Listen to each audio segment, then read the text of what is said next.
धुळे महानगरपालिकेच्या आगामी निवडणुकीसाठी राजकीय वातावरण तापू लागले असून महाविकास आघाडीने भाजपला शह देण्यासाठी जोरदार मोर्चेबांधणी केली आहे।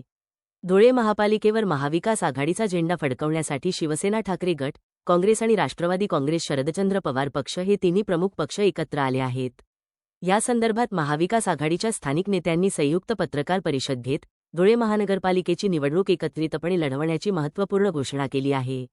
विशेष म्हणजे या आघाडीमध्ये महाराष्ट्र नवनिर्माण सेना, मनसे देखील सहभागी असल्याचे यावेळी स्पष्ट करण्यात आले आहे, ज्यामुळे राजकीय वर्तुळात चर्चेला उधाण आले आहे।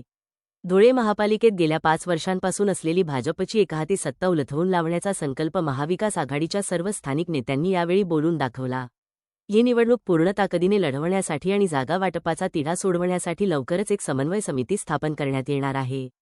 या समितीच्या माध्यमातून पुढील रणनीती आणि नियोजनावर भर दिला जाईल, अशी माहिती शिवसेनेचे उत्तर महाराष्ट्र संपर्क प्रमुख तथा माजी आमदार अशोक धात्रक यांनी दिली आहे। भाजपच्या बालेकिल्ल्यात मविया आणि मनसे हे नवे समीकरण कितपत यशस्वी ठरते हे पाहणे औत्सुक्याचे ठरणार आहे। काल दुपारी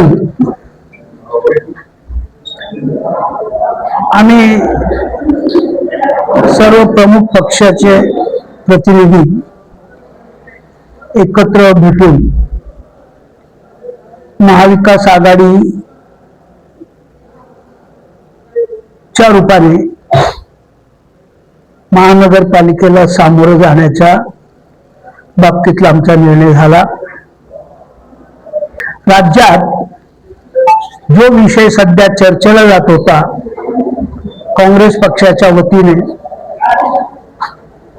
मनसेच्या बाबतीत, त्याही बाबतीमध्ये काँग्रेस पक्षाने स्पष्टीकरण दिलेलं आहे। त्यांच्या राज्य नेतृत्वाने स्थानिक पातळीवर निर्णय घेण्याचे अधिकार दिलेत आणि त्यानुसार महाराष्ट्र नवनिर्माण सेना, मनसेही धुळे महानगरपालिकेत हे आमच्या बरोबर महाविकास आघाडीत असेल।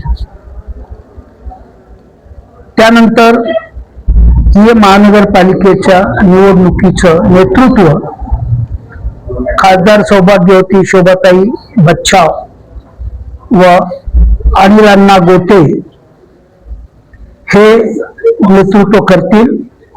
महाविकास आघाडीचं प्रमुख पद आम्ही डॉक्टर दिनेश बच्छाव